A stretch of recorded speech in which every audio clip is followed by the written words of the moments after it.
when you take the time to study who you are, you can't be denied because people don't deny people who understand who they are and understand their purpose. Once we take the time to really dig down, face our biggest insecurities, because that's what it calls for, you have to do the work and no one can do that work for you. Crystal Harrell is a best-selling author, motivational speaker, academic success coach, and a PhD candidate at Yale University. But it wasn't always this way for Crystal. Crystal grew up in public housing apartments with 9 siblings, and after losing a parent to chronic disease, she saw education as her ticket out of poverty. Now, her popular education blog benefits thousands weekly, and her first best-selling book, Crystal Clear, inspires fellow non-traditional students to harness the power of personal growth and self-awareness to achieve their goals. Crystal's research emphasizes the interplay between psychology and spirituality, focusing on the enhancement of well-being through spiritual consciousness. In this episode, Crystal discusses how she had to escape the victim mentality to be able to escape poverty, why she's so passionate about self-development, and much more. And make sure to listen in for Crystal's strategy for overcoming negative thinking. Please enjoy this conversation with Crystal Harrell. The depth and breadth you've studied is very interesting to me. So tell people a little bit about an elevator pitch of your background and your studies specifically through higher education. Yeah, of course. My story started in public housing apartments in rural Alabama. I was one of 10, and when I was 11 years old, I lost my father to a chronic disease. He had leukemia. And since then, I've kind of been interested in public health and chronic disease and everything like that, but I never really knew what that would look like. And so as I started to find my identity throughout higher education, that's when I started to get into human development and family studies. And then eventually that led me to public health, epidemiology, and social behavioral sciences. My goal right now is basically to use what I know about health disparities and health inequality to find a solution for more culturally appropriate interventions in public health.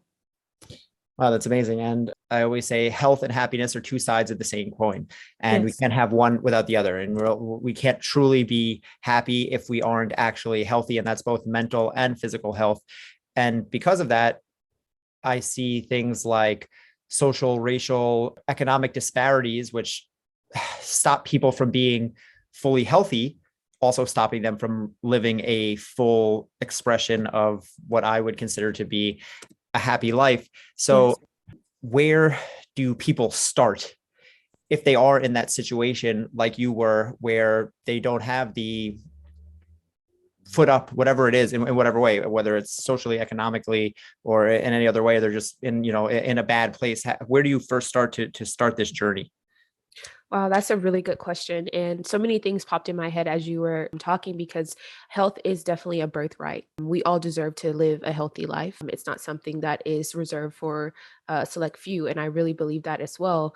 And in my research and just being in public health, that's the question. Like, that's what we're trying to figure out. How do we bring health to the forefront for communities that are traditionally disadvantaged? Because when you look at competing factors like crime, you look at competing factors like food deserts or food swamps, like those are things they have to worry about. So is it the public health professionals' duty to bring the health front to this community, or is it for the community to go out and find this?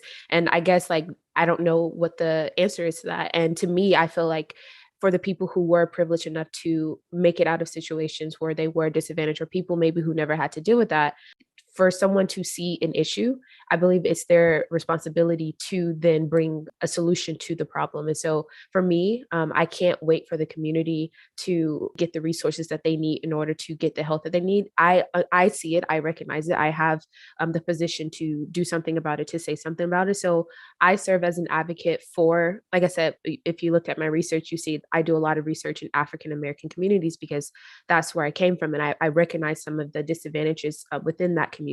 So I don't know what the answer is, but I will say that it will take a community effort to make an advance. I believe that a lot of the times the people in the situations don't really know.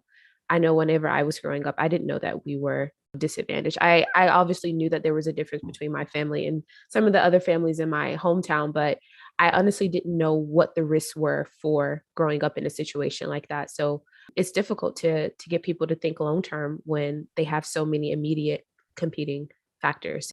That really is the problem. There's so much there, and obviously there's no not even easy answer for this. There's no answer for this, and that's that's Yeah. where we are as a society.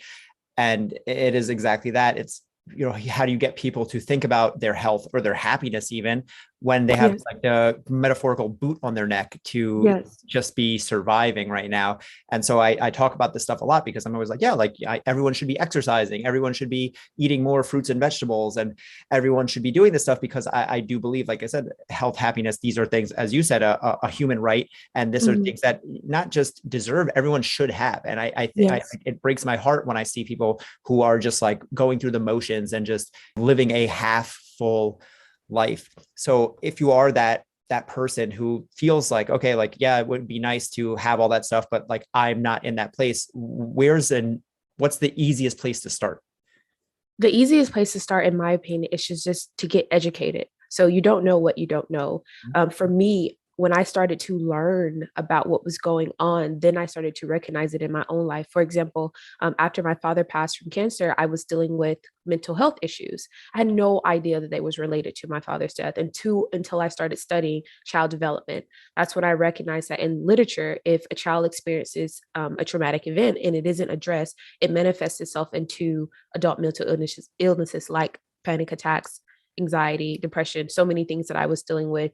Once I recognized that, once I had the awareness through education, I started to go to therapy and to counseling, and that really helped turn my mental health around, which led to me living a healthier, like a physical, healthier life as well. So I really believe that educational programs, educational interventions are at the forefront. And if you look and through the literature, you'll see that the educational piece to behavioral change interventions are the most successful. So it's one thing to know, but then you have to recognize that this is what is going on. This is what I need to do in order to change this direction. And I don't think that the education is up to par when it comes to getting these communities up to speed when it comes to health literacy. Yeah, for sure. As you said, is it the community's responsibility? 100% for sure. But also, as you said, you don't know what you don't know, and you can't then hold it against people who aren't educated in that way.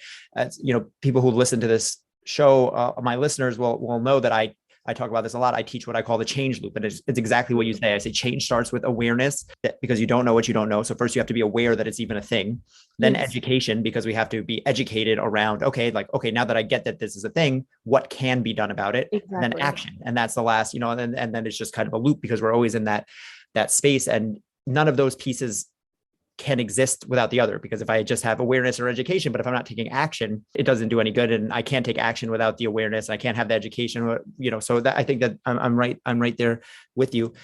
My question then, we haven't even gotten to the questions that I wrote down for you, by the Oh, way. Loving this. I love this. So, but I think that this leads well into this because we're looking at the communal aspect and the macro. And I have read a lot of books on this, and this is very, very interesting to me because we could talk about things like food deserts and how it affects the entire society. And people think, well, that doesn't affect me, but it affects everyone because it affects our Yes. taxes and it affects the amount of money we spend on healthcare and all this crazy stuff. But I want to zero into the micro a little bit because your book, Crystal Clear, the subheading is A Journey of Self-Discovery. So my question is, how important is self-discovery in someone's overall life success? It is the way. And I'm a strong advocate for this because I say in the first in the introduction of my book, like I can't show you the way, but I can show you a way. And I really believe that when you take the time to study who you are, you can't be denied because people don't deny people who understand who they are and understand their purpose. And so I think that especially, I can only speak on my personal experience, but like in my own community, I see that sometimes we take on the mentality of the victim. And I know that I'm not going to be, I know that, when people say that, they're kind of like shunned a little bit. Like I know Candace Owens sometimes says this, and like a lot of people sometimes say, like, we have to invest in ourselves. We have to know who we are. And so the first thing that I did in my journey of self-discovery was I wanted to find out where I came from. And I understood that this documentation was online. This documentation was in courthouses. So I went to courthouses. I pulled deeds and records. I found out who my grandparents were, who their parents were. I did the DNA test, like everything that I could do to find out where I came from, because in order to know where you're going, you have to know where you come from. And I wasn't going to let a society tell me where I came from. And that's when I found out, like, I'm actually the descendant of an entrepreneur. So one of my ancestors, Joseph Levi Harrell, was a formerly enslaved person. And when he was freed, he was granted like 500 acres of land and a wallet by his previous slave owner. And then he owned that farming business and he was very successful. And I even had a picture of him. And it was just like, wow, like I was always told that my ancestry was this, but I'm finding out that it's this. And so that instilled in me a level of confidence because I'm like, okay, now I know who I am. And now going forward, I know what steps I need to take in order to make an impact. And I think like once we take the time to really like dig down, like face our biggest insecurities, because that's what it calls for. You have to do the work and no one can do that work for you. I just really stand by self-awareness because I think if a lot of people had more of it, the society will operate totally differently. And self-awareness was what led me to living a healthier life. I love that. That's so much that you just said there. I'm taking notes, and one that story is amazing about you, finding out about your ancestry and how inspiring that was to you, and that's such a cool story. But you said study who you are, and you can't be denied, and I think that's such a powerful thing because that's how I feel about myself. It's like I'm me, and I'm unapologetically me, and that understanding and that acceptance is nothing can hurt me now because it's like, okay, like, all right, you don't like it, well, fuck off. I don't really, Yes. like this is what I'm doing, and if you don't like it, then like that, that's on you. And but getting to that place, as you said, it is work, and it's not easy. You mentioned a little bit there about actually going and digging in the archives, which is amazing. I don't think most people would, most people are like, well, I'm self-discovering, I Googled myself or something, but you really went above and beyond. So what is, if self-discovery is so important, how do you even define such a broad topic? Self-discovery, in my opinion, is unlearning everything that you've been told about who you are. You're not discovering anything new. You're discovering who you should have been from the beginning. And so I studied sociology in undergrad. That's what my bachelor's degree is in. And I found out about a concept called socialization. And basically, it's a process of basically making people become functioning beings in today's society. So everything that you are was actually told to you. Even the process of you discovering yourself, you're going to realize that there are some things about who you are that isn't necessarily you. For example, whenever I was growing up, my dad was my first educator. And so I became really interested in learning. I became really interested in reading and writing. And so when I got into school after he passed away, I started to notice that being a high achiever in these fields was getting me the attention that I wasn't getting at home as one of 10, as someone who just lost a parent. So I used that in order to leverage myself. But after a while, my identity became associated with being a high performer, and that was very, very traumatic whenever you start to go up in all those things that you listed in my bio about getting a master's degree, then going to get a second one. Like that was me trying to prove myself. But when I started the process of self-discovery, I realized that I didn't have to prove anything, that I was already worthy because of who I am. And that was like a really strong foundation because now when I'm going forward in my educational pursuits or with the impact that I want to have in this world, it isn't to prove anything to anybody. It's because I know I have a gift and I have a gift to serve to humanity. That's beautiful. One also didn't mention that you were one of 10. That's crazy as well. Um, but that's actually brings me back to, I've been thinking about this concept a lot, and it's actually just in a podcast I was listening to, and I've also been writing about it. But in psychology, they have the concept I'm probably have heard before, but I can't assume it, but like name it and claim it. Putting a name to something allows you to like, so someone is thinking, I just don't know what all these feelings are. And it's like, oh, you have clinical Ah, anxiety. And now I have a name to put to that thing. And it's like, okay, like now I understand what's going on. Right. So yes. I have a client who we were talking a lot, and he's like, everything he jumps to like the very worst conclusion. And I'm like, have you ever heard the word catastrophizing? And he's like, no, what's that? And I was like, it's when every single situation you automatically go to the absolute worst, is never ever going to happen. But if it's possibly would be world ending. And like, that's right where you go. And he was like, oh, and now every day he's texting me, he's like, oh, I was catastrophizing. So bringing that thing and putting a name to it allows us to have power over it. And that's exactly what you're saying. Like when you were able to study who you are, you're like, oh, I don't have to be the academic. I can be Crystal. And that allows, there's a level of, I guess, freedom that comes Freedom. along with that. Yes. Yes, that's the word. So like you said, like the freedom is so much, it's worth the discomfort that you'll feel as you start this journey of self-discovery. Yes, you may have to let go and shed this identity of just being what everyone wanted you to be, but the freedom is so worth it. It's so funny that you say that because again, my listeners will know, and they'll be tired of me beating a dead horse about this, but exactly what you just said. The freedom you get is worth the discomfort. That is everything. That is fitness. That is eating right. That is reading a book. That is going to a class. That's going to a weekend seminar instead of going out drinking. That is going to bed early instead of staying up watching Netflix. That's waking up early and taking a cold shower. Every single thing that we want to do to better ourselves comes with upfront discomfort. And that upfront discomfort is the friction that tries to stop us from doing it. And that's what that lets our brain go, no, this isn't a good idea. Let's not do that. Let's stay where it's comfortable. Let's stay where it's safe. And just pushing past that in any way is going to allow you to find that freedom. So I love that, that there's just so many analogies there between, again, everything in life is it's self-discovery, but it's everything that we need to be healthy and happy. Now, when I get into that, being healthy and happy and self-discovery, I can assume that you, being as successful as you are, having such a long academic journey and things like that, none of this stuff happens by accident, right? You didn't go out to start to dig into the archives, like that. This stuff doesn't just happen. And I can assume that you have some type of system around goal setting and figuring out what it is you're going to do, why you're going to do it, and how you're going to put your energy. So could you tell me about that and your decision-making process and how you go about goal setting in general? Yes, I love this question because whenever I go to high schools or go to universities, one of my like keynote I guess like talks is about goal setting because it's so important because who we are as human beings, we are success driven. We need to have goals. I don't know if you read the book Psycho Cybernetics by Maxwell Maltz, but that book changed my entire life. Jim Rohn says a book can save you 5 years, and I feel like that book saved me 10 because he talked about why it's so important for us to have goals. So the purpose of a goal, first off, is for you to grow.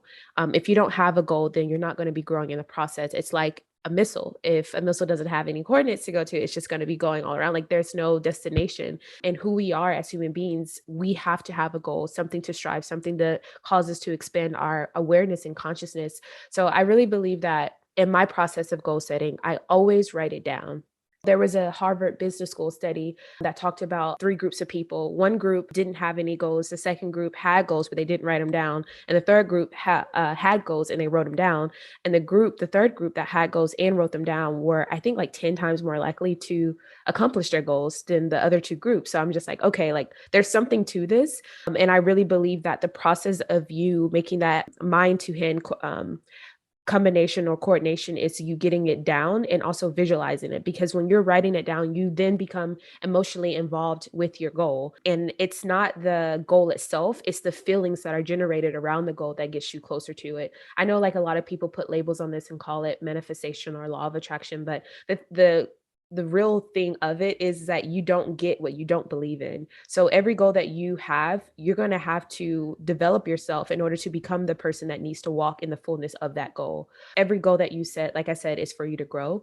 And so make sure you're setting goals that you believe in. And in order for you to believe in bigger goals, you have to develop yourself. That's why I said self-discovery is the way, because once you figure out that you are unlimited, there's nothing in this world that is off limits to you. That's how goal setting is achieved.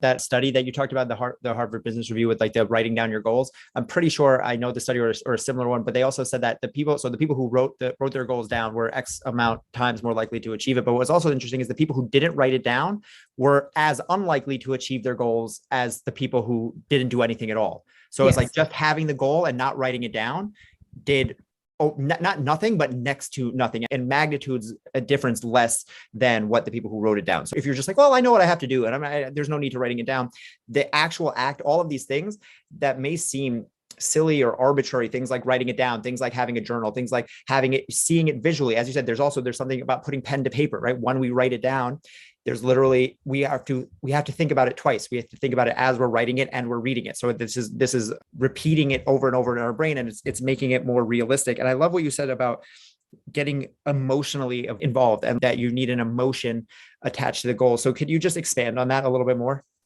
Yeah, so I feel like anything that we want, it's not the actual thing, it's the feelings that we believe this event is going to give us. For example, whenever I was getting my first degree, I was like, okay, when I get this degree, I'll be happy. And that's what I wanted. I wanted to feel happy. I wanted to feel free. I wanted to feel worthy. And so I put all of my emotional bank into this future event. But the thing is, if I never did that, if I never realized that this event would actually lead me to becoming more expanded, consciously aware person of myself, then I would have never have wanted to do that. And even now, when I set goals for myself now, like for example, like one of the goals I have is to eventually have a TED talk, and that would be so cool. So I wish I could, well, on my vision board behind me, I keep it on my computer screen, and I have like just little pictures of what I want to happen in my life. And one of the pictures is a TED talk stage. So I imagine myself on that stage, and that is me getting emotionally involved because your brain actually doesn't know the difference between something that you're thinking and something that's actually happening. So if you become emotionally involved with this, like literally, like your body chemistry changes to fit that certain event. So that's why it's so important to write it down or have a visual, because if it's still in your mind, it's you still can get there, like you said, like just thinking about it is also beneficial, but there's something about seeing it. It's something about really like imagining yourself and daydreaming. And one of the things that I've gotten back to as an adult, like once I started my personal development journey, was imagination, and daydreaming, because that was a big part of my childhood. I want to stay on this topic for a while because I think this is so important. And I actually have my second episode I ever did on this podcast, I think either the second or third, was all about goal setting, because I think this is so huge. And to me, I teach an entire course on this, and I always say, like, if you mess up at the goal setting phase, if you don't know, there's an art, there's a science, there's whatever you want to call it to goal setting, and if we don't get that right, we're often setting ourselves up for failure before we even start. So I want to talk about this a little bit more.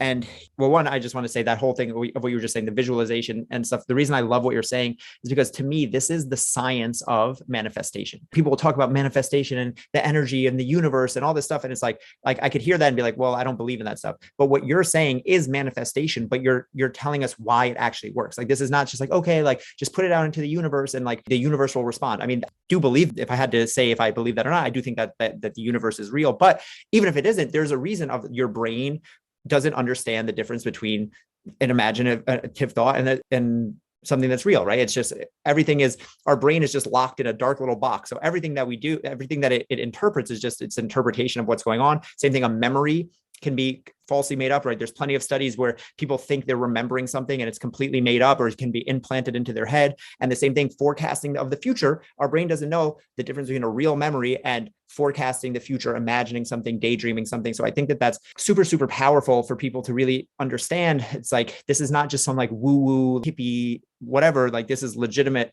science. And you're studying at Yale, and this is something that cannot be overstated, and it's free. It doesn't cost anything. Take a meditation break or just a relax and let your mind wander for a little while. I think it's a super powerful tool. So I just wanted to highlight that for a second, but I want to come back to what we were talking about, goal setting and emotion and everything like that. And I wanted to know if you could talk about intrinsic versus extrinsic rewards and what those are and the difference and the way you think we can use those to our advantage. I actually never studied those, so you'll have to explain it to me. Oh, sure. Intrinsic and extrinsic rewards are simply like extrinsic being something outside of you. So an extrinsic Right. reward would be like, I work out because I want to get the girl. An Right. intrinsic reward is because it's something that I want to do for myself. Like you just mentioned, I wanted to graduate with this degree for my own happiness. And that is to me, that's what brought up this question to me, because that's to me like the definition of intrinsic. Like, I'm doing this for me. If I'm doing it for the degree, if I'm doing it for the job that I'm getting, that's something outside of me. That's something I don't have control over. That's something that, like, even if it is like the degree is for me, it's really Right. not for me. But if the happiness that I get from the degree, that's something that's completely inside of me. So studies have shown, and people will say that, people who can motivate themselves or who are motivated via intrinsic rewards, meaning I want to exercise for the feeling I get after exercise. I want to eat well because I know that eating well is treating my body right, and I want to treat my body right, Right. versus I need to eat well because society says I have to be a size 2, versus I want to exercise because, again, I'm supposed to have abs or something and I'm going to be on the beach. So I'm just wondering, like, if in your studies or in your experience, if you've seen like different examples of this and people who have found success via one way or the other. That's so interesting because I've never even thought of it that way. As much as I studied goal setting and this area, I've always looked at it from the point of view of intentions. So like you gave the example of like working out just to get a girl or doing something that's going to make you happy. To me, the root of that is what are your intentions with setting this goal. So I have different goals in different areas of my life. One goal could be personal related, or like just a personal goal. One goal can be based on business. My intentions for having these separate goals, one is for personal fulfillment. So like example, like I would like to do outreach work in Africa one day. That's a personal goal for me. But a business goal is like, maybe I would like to, write a New York Times bestselling book or something like that. To me, like it's all based on me having the intentions to expand. So to me, like it's never been the actual goal. And I realized that because once you achieve this goal, you're not going to feel any different. I don't think like, at least like in my personal experience, like when I said I was going to be happy when I got this degree, that never actually happened. What happened was that I was so far, like so zoned out, so detached from who I actually was within the process that whenever I achieved this goal, nothing really shifted inside of me. So it's not the actual goal, I feel. It's the intention behind having this goal and the growth that happens while you're in the process of becoming the person who needs to see this goal fulfilled. So I never thought of it that way. I'll have to go look into maybe some studies and the difference between those two types of goals. It's very interesting. Yeah, you'll find a lot. There's a lot out there, but that what you just said was extremely powerful in that it's the person you become on your pursuit of the goal. And as you just said, even when I got that goal, it wasn't there, right? The goalposts are always moving, and that's Yes. that's something you always see is like it's like again when I graduate, when I get this degree, then I'll be happy. Even if that is the true, again, internal, like I'm doing this purely for myself, purely for the happiness that I'll receive when graduating. But we don't know who we're going to be in the future. I can't guarantee, maybe again, it takes me 4 years to get a degree. Maybe everything has changed in my life. Maybe things are, maybe it's just like, maybe by that time I'm so burned out that I'm like, oh, finally this thing is over, as opposed to that extreme amount of happiness that I think that I'm going to get. That thing of I'm doing this for the journey and for the growth that I receive, you could say, as I'm doing it. But I think that shows the type of person that you are, because the type of person who feels that way is the type of person who does the type of things that you do. Whereas again, someone who is, as you just said, to write a best-selling book, there's a difference of like, I want to write a best-selling book for just the feeling of being able to say that I did it because like I want to challenge myself and I want to push it, versus I want to write a best-selling book so that I can have on the book jacket number one New York Times bestseller. And those two different things, I think, at least in my experience, motivate us in different ways, because one is fleeting. The external thing, this again, I always use weight loss as a goal. If I'm trying to lose weight I want to lose 10 pounds or 20 pounds because because society says that I'm supposed to. Don't get me wrong, like that can motivate me. But at a certain point when it gets hard, I'm going to be like, no, like it's all right. Screw that. This is hard. So how can I stay motivated, or what is your thoughts on motivation in general? And how do you push through those hard goals when you don't have that deep internal why?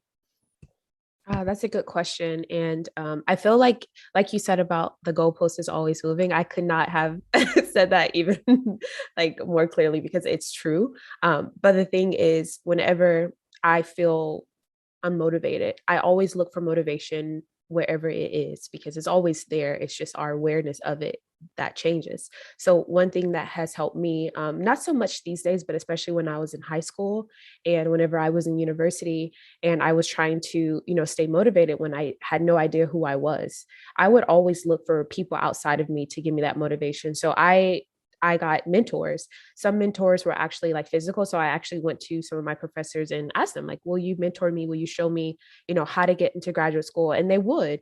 Sometimes, you don't get the type of support that you need from the people in your environment, but you just go and ask more people. The worst thing that someone can say is no. And so when I felt like I didn't have enough motivation from the people around me, I would go on YouTube. That's when I started watching videos like Les Brown at the Georgia Dome. I started watching Jim Ron. I started watching Dr. Wayne Dyer. I started watching like all these people like Lisa Nichols to give me the motivation that I needed from my environment. And you never know what could happen because, just last year I had the chance to actually talk to Les Brown and tell him my story. So that's what I mean about just like putting yourself in these situations and understanding that the motivation comes from wherever it is. But if you do not have the awareness, if you do not do the work to discover and to develop yourself, you're not going to see the motivation in your environment. Another way to find motivation, in my opinion, is to just read books about self-development and personal development and self-awareness. One book that's helped me is The Mastery of Self, and like that book gave me all the motivation I needed, because I'm just like, okay, like knowing who you are and knowing self, knowing the I am, is the key to getting any goals and staying motivated even when you don't feel like doing something, because you understand that your goal is just to help you grow. And to me, like having a physical like goal, like I said, I have a vision board on the back of my computer screen because I need to see it every day. Seeing those and getting emotionally involved every time I feel unmotivated is another form of motivation. So it's there, the motivation is there. We just have to develop our awareness in order to see it.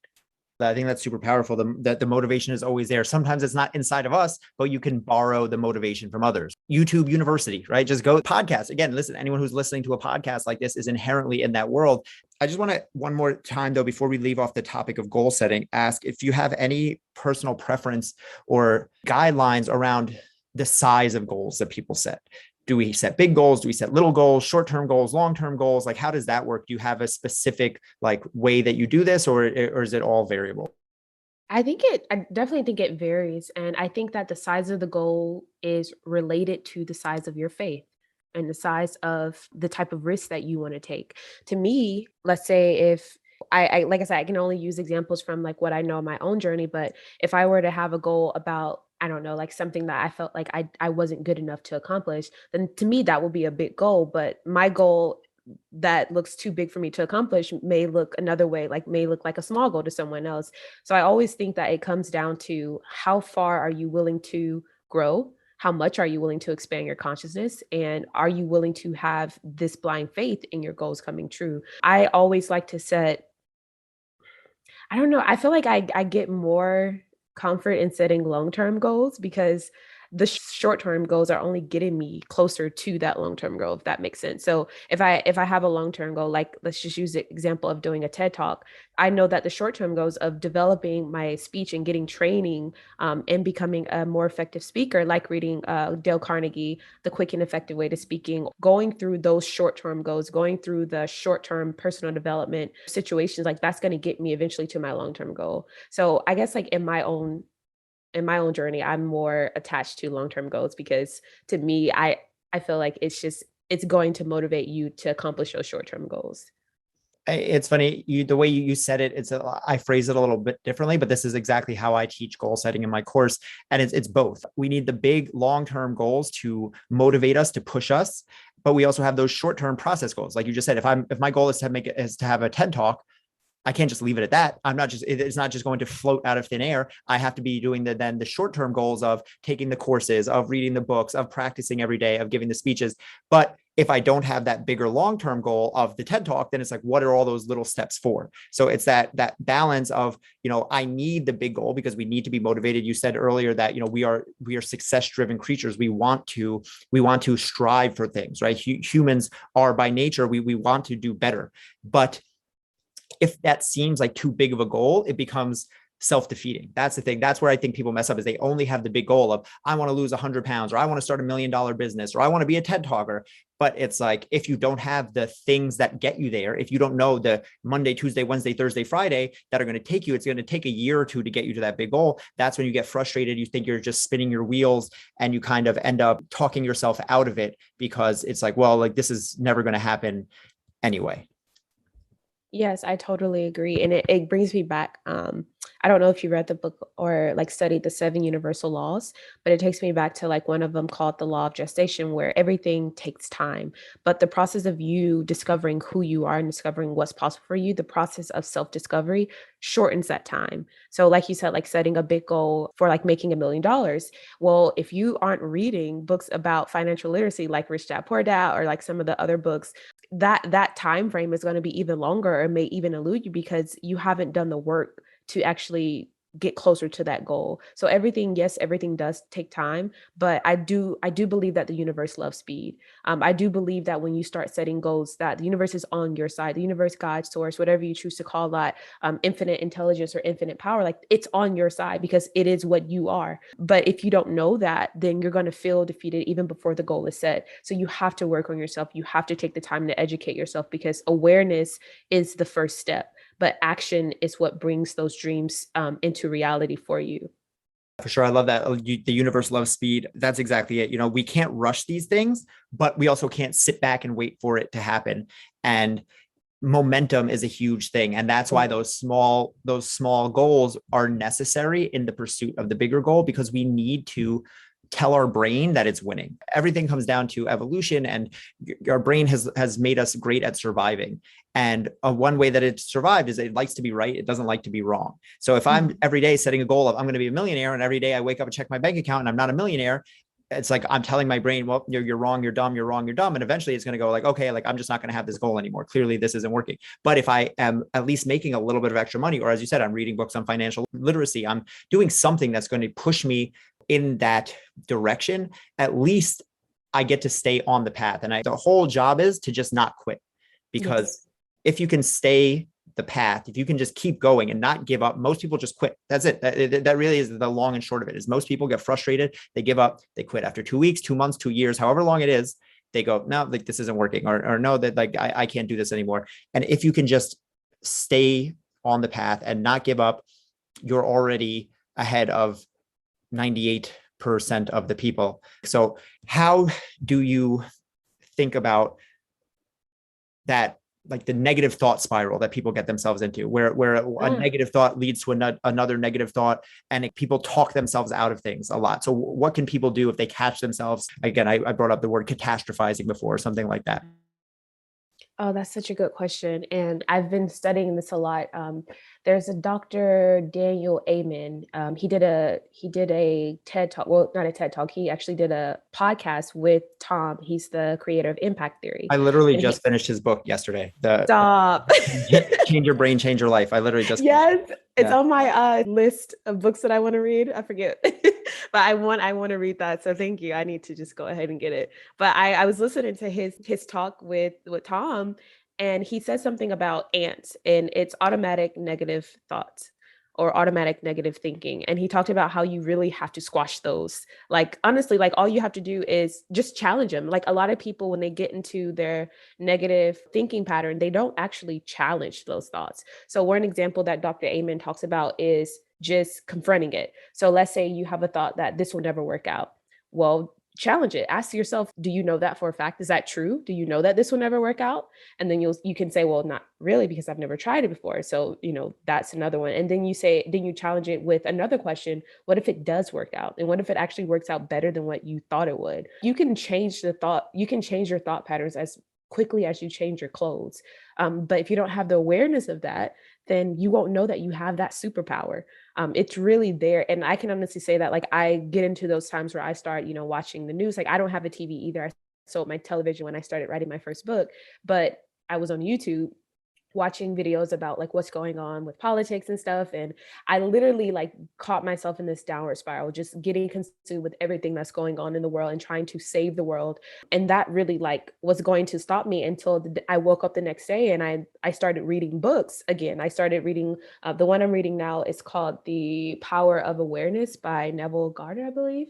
And so I started reading that one, and that helped me get out of that spiral, or out of that like negative thinking pattern, because it changed my thoughts, and it reminded me that, wait, I know who I am, and I know, what's possible for me. And I know that my external world does not determine what I feel internally. You live life from the inside out. And I think, like, especially in today's world, we really tell people that what's going on externally, like what you look like, what degree you have, or what job you have, like that it's more valuable than what you have going on inside. And it's just not true.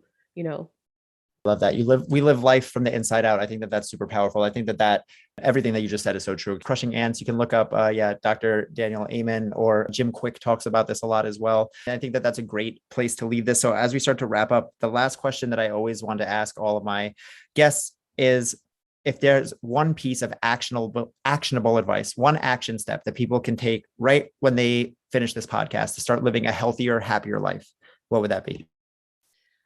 I said in the beginning, you have to start the process of self-discovery. And a lot of people tell you what to do and they don't tell you how. So I'll share with you something that helped me.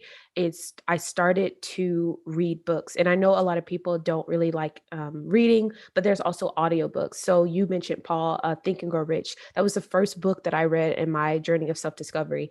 I've studied people who went from humble beginnings, who started making millions of dollars, who became really successful people, like some of the people I mentioned, Les Brown, Jim Rohn. They started literally with nothing, and I wanted to know how. Like, I literally studied these people, and I found out that they started reading books like Think and Grow Rich, like The Power of Awareness. Like, they literally just took the time to understand themselves, and that led them to success. And success is the worthy realization of a goal. And so you really have to take the time to get to know yourself. So I would say, if you can, start reading the book, Think and Grow Rich. I believe the audiobook is also on YouTube as well. Just start listening to, and you don't have to listen to the whole thing. Just tell yourself, okay, first 10 minutes, first 5 minutes, and just start and see what happens.